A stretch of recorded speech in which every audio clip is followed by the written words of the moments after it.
I've been through some scary experiences, but this was the worst thing I feel that I've ever gone through in my life. I used to be a very naive, innocent kind of person. I was the type of optimist who believed there was a touch of goodness in every heart. A dangerous mindset to be in. I realize now that seeing the world through my rose-colored glasses put a big, flashing red target on my back. Often, when you think of scary stories involving creepy behavior and psychological abuse, you think of an occurrence from a stranger. In my case, it came from my mother-in-law. My husband's mother initially adored me, not for any reason other than thinking that I could be easily controlled. I was meek with a passive personality, so it made sense that I would come across like someone who could be easily influenced. Looking back on it, I cringe at how creepy the situation really was. For the sake of this story, I'll call my mother-in-law by the name of Mrs. Psycho. At the beginning of my relationship with my husband, Mrs. Psycho and I were getting along great, or so I thought. She'd take me shopping, give compliments about my hair and girly stuff like that. As the relationship with my partner grew more serious, she'd rant and rave to everyone in our neighborhood about how much she adored me and how I was like the daughter she never had. So naturally, I thought things were progressing positively, but certain things were just really off about Mrs. Psycho. I noticed little tidbits of her behavior at parties and neighborhood social gatherings. She would sulk in a corner, and I'd chuck it up as her being socially awkward or anxious, but looking back at it now, I noticed that she was always whimpering about something negative going on in her life. How she fell off her bike and hurt her elbow while riding through a construction zone. How one neighbor complained about her parking in front of his house. Losing her job because she didn't get along with a coworker. The list went on and on. In every story, she portrayed herself as a victim of unusual circumstances. One huge red flag that my mind didn't understand at the time was the story she was always telling about her other son, my partner's brother. She'd say some really disturbing things about how he'd held her, my partner, and his dad hostage in their own home, and how he'd physically punched their father in the face. The way she described the story made it sound like my partner's brother was a bully to the whole family, and my partner didn't seem to think it was quite as severe as she made it sound. Regardless, in all her wild stories and accusations about him, she always scolded her son in ways that I just can't ever imagine scolding my own child. What my husband and I didn't fully interpret at the time was the underlying problem, which wasn't necessarily his brother, but the woman who had been a driving force for the insanity behind the behavior. Psychological abuse can trigger emotional responses in very predictable and disturbing ways. Mrs. Psycho's behavior became evidently creepy after our engagement. She showed signs of unhealthy enmeshment. First, she was angry that we didn't tell her immediately when we got engaged. Then she was angry when we changed the wedding date without first asking for her permission. She expressed a desire for my future husband and I to live in the upstairs of her house and pay her rent. We told her that we can afford our own home and we want to start a family, so that wouldn't work out. The infuriation in her eyes was frightening. She would look normal one moment, then, if you told her something she didn't want to hear, her eyes would turn black. The memory of her eyes still sends me with a frightening chill down my spine. From there, she became increasingly controlling. Mrs. Psycho and her husband, Mr. Psycho, would start showing up to our house every other day or so. I started counting how long they could go without having to see us, and that number came to 3 days. There was no privacy, and I felt that I had to close the curtains over our windows every night. I just had that uneasy feeling, I locked the bedroom door as routine before bed, just to be on the extra safe side. Despite our relationship being pleasant in the beginning, I noticed that I was now feeling like I was treading on eggshells around Mrs. Psycho, or rather, landmines. It seemed like anything I said was offensive to her, no matter how innocent. I realized I couldn't talk to her like I used to be able to when me and her son were just dating. I remembered when we'd be able to have nice, in-depth conversations, and I had allowed myself to be vulnerable with her. I confided in her about how I had a lot of social anxiety, and that her son came into my life during a time that I was suffering from crippling depression.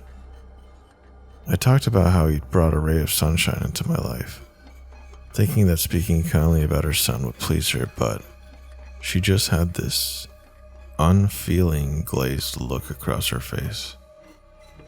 Hoping to mend my relationship with her, I decided to help her out one day with organizing her antiques.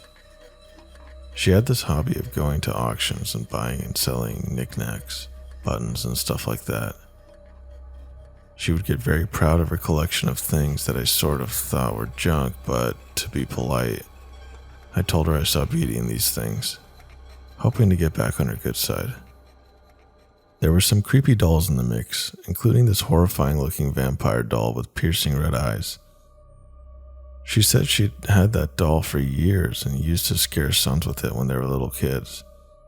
She laughed at this memory, and the sound of her laugh had this eerie and satanical vibe to it. As if this wasn't enough to freak me out, she then told me the story about how a female coworker complained about her to the HR department at her company. To seek revenge on the woman, Mrs. Psycho wrote a letter that was meant for the coworker's husband, telling him that she was cheating on him. To remain as anonymous as possible, she told me how she slipped on a pair of black gloves and drove the letter to a faraway location so that her address couldn't be traced. I remember feeling very uneasy about her story, wondering how she could get angry enough to drive hours away just to cause emotional harm to another human being. There came a point after hearing this story when I didn't want to be left alone with my partner's mom anymore. My partner tried to talk to his parents about how I was feeling like I was on eggshells around them, but they flipped the narrative to say that they were the ones feeling on eggshells around me. During this time, I painstakingly realized that psychological torture exists in the form of extreme invalidation. Not having your feelings acknowledged can really drive a person crazy. It was then when I felt a little more clued into what may have happened to Mrs. Psycho's other son. I can't be sure because I never met the guy, but I think he was driven mad by his mother's severe emotional neglect. Now, she was pulling the same tricks on me and my partner, gaslighting us into believing that we were just too sensitive. When my husband and I started figuring out that something was off, things got even creepier. His parents started showing up to our house to corner us into submission. What I mean by this is that they'd tell us stories to make them seem like victims so that we would give in to their demands of what they wanted at the time. If we denied their requests, they'd use psychological manipulation by telling us that we were uncaring or ungrateful. One demonstration of this manipulation was when I became pregnant. I explained that the smell of pizza made me feel extremely sick, but this was ignored. When Mrs. Psycho insisted that we go to a pizza restaurant for her birthday, I was confused with why I felt like I couldn't say no. My husband was in the same predicament. Somehow, I think we sensed that something bad would happen to us if we declined. This is also because Mrs. Psycho's husband and her sister had contacted us, telling us explicitly that we weren't allowed to say no to her dinner invitations anymore. They explained it like, saying no hurts her feelings. But there was something else there I can't quite explain. Something hidden beneath the surface that sounded really threatening. I had no idea why, but I just did not feel safe. Then, only 2 weeks after giving birth to our daughter, I had the creepiest interaction of my life. Mrs. Psycho caught me alone while I was on my front porch. The weather was really nice, so I was rocking with my baby in one of our outdoor chairs. She came up to the doorstep and assumed a seat in the chair next to me. Then, in a quiet and ominous voice, she said to me, "You have to share her, you know." Her black eyes flicked to the infant in my arms. I know what you might be thinking, but this wasn't said in a cute, excited new grandma kind of way. Her voice sounded cold and possessive with certain passive-aggressive intent behind the statement. I naturally clutched my arms around my daughter tighter, feeling a protective instinct take over me. Mrs. Psycho had expressed to me before that she'd always wanted to have a daughter, but was only ever able to have sons. Maybe I was influenced by the postpartum hormones or just overall feeling paranoid, but a disturbing thought occurred to me that she might want to get rid of me somehow to have my daughter to herself. I later told my husband about the bizarre interaction with his mom and how I couldn't keep up with the heavy psychological demands of his parents anymore. It was all taking a strange emotional toll on me, as well as a strain on our marriage, and I still couldn't pinpoint exactly why. Nevertheless, they were causing us a lot of stress, which was impacted on me all the more while I was trying to adapt to my new role as a mother. They even restricted me in bizarre ways, telling me I wasn't allowed to refer to our daughter as, quote-unquote, my baby. I had previously posted on Facebook about how excited and happy I was to be a new mom. I posted a side-by-side picture of me with my daughter with the caption, "She has my eyes," which was meant to be lighthearted and innocent. Mrs. Psycho commented on the post with, "My son had something to do with it too, ... which not only put a damper on the mood but also felt creepy. Like, why did she have to mention something that we all already know? It was almost as if my happiness made her all the more enraged. I really felt like I was starting to go crazy. The stress was enough to make me feel physically sick. At first, my husband hesitated when I told him about my concerns, stating the usual spiel that was natural for him to say, that they were his parents and he couldn't just drop contact with them. But something in his voice contained fear, and it wouldn't take long before he would realize how fucked up the situation actually was. The incident that drove him to the point of cutting off his parents happened when they cornered us in our own living room, demanding that we watch their unruly dog while they went on vacation for 5 days. My husband almost caved but stayed firm when he told them, "No, we can't. We have a 2-month-old baby to look after."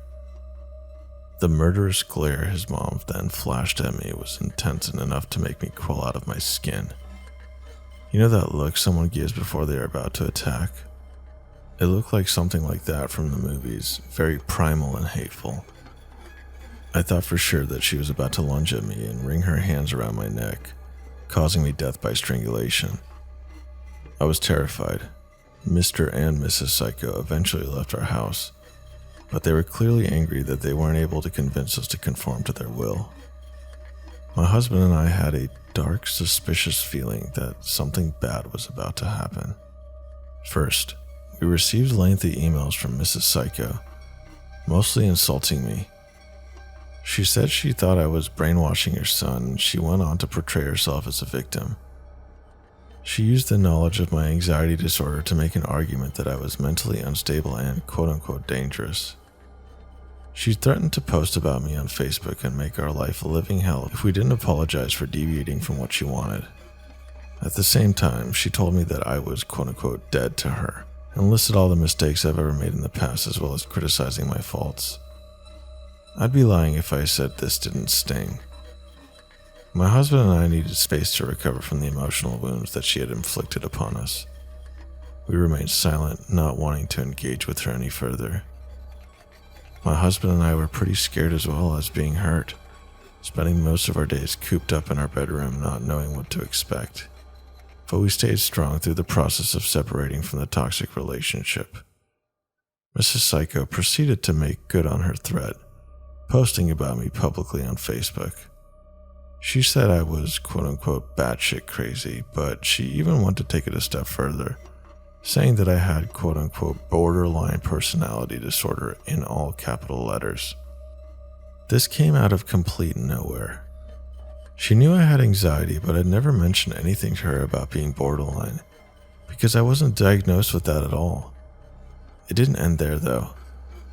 An active smear campaign against me ensued as Mr. and Mrs. Psycho actually went door to door to everyone's house in my community, posing as quote-unquote good citizens to quote-unquote warn everyone about their extremely dangerous, manipulative 5-foot-tall daughter-in-law. My neighbors didn't react the way that was expected though. They were more wary of her than of me. Instead of ruining my reputation, which was the desired effect, most people in my neighborhood were majorly creeped out by Mrs. Psycho's efforts. They were equally creeped out by Mr. Psycho's willingness to go along with the whole thing. I guess after years of being beaten down with his wife's abuse, he was just an empty shell of a man, a flying monkey to the proverbial wicked witch. There are a few doctors and therapists in my neighborhood who couldn't officially diagnose her since she wasn't their patient, but they did say off the record that they believe Mrs. Psycho may have been projecting, meaning that she was, in essence, confessing that she is potentially dangerous and volatile, while pinning it on me. This, along with some stories of Mrs. Psycho's interactions with other people in our neighborhood, confirmed that something was disturbingly off with this lady. This information made the situation all the more unsettling when Mr. and Mrs. Psycho showed up to our house for what we suspected would be a confrontation. My husband and I were watching Survivor in the living room with our baby when the doorbell rang. He crept to the front window to peer behind the curtain to see who it was.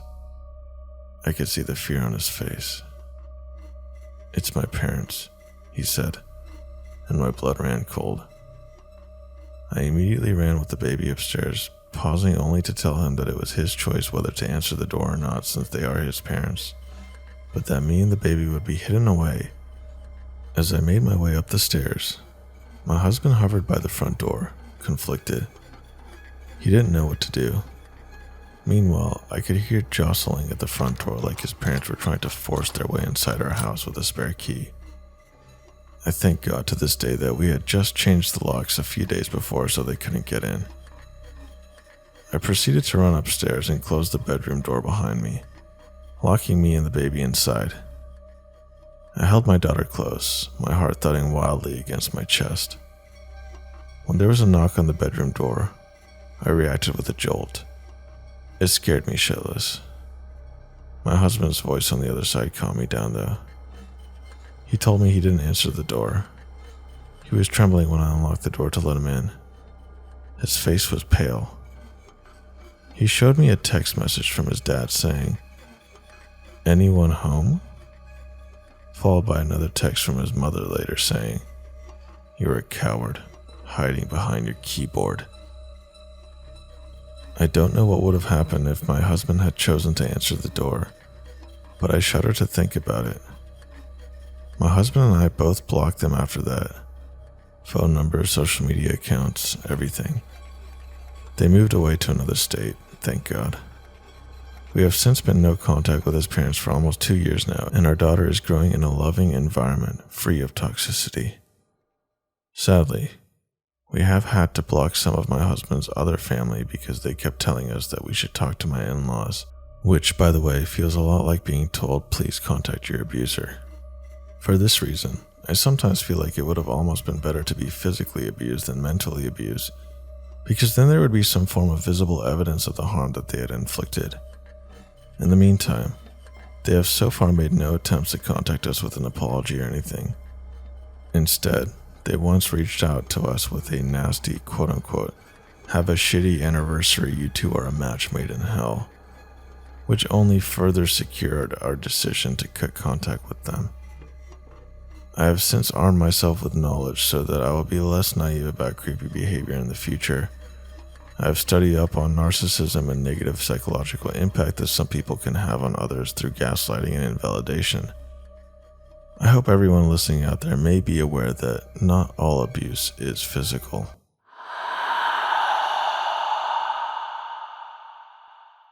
Hey guys, just want to take a quick moment to say thank you for all the likes, comments, and subscribes. Really means a lot to me as a new YouTuber. If you enjoyed the video, please consider hitting that subscribe button and the notification bell because I am planning on posting at least 100 videos this year and keeping an active pace. Although with all the support I've been seeing, I'm actually thinking of trying to hit 200 or 300 this year. Lastly, if you have a true scary story or a paranormal experience that you want me to read here in my channel, go ahead and write it and email it to me at drhans@gmail.com. along with a note of how you wish to be credited.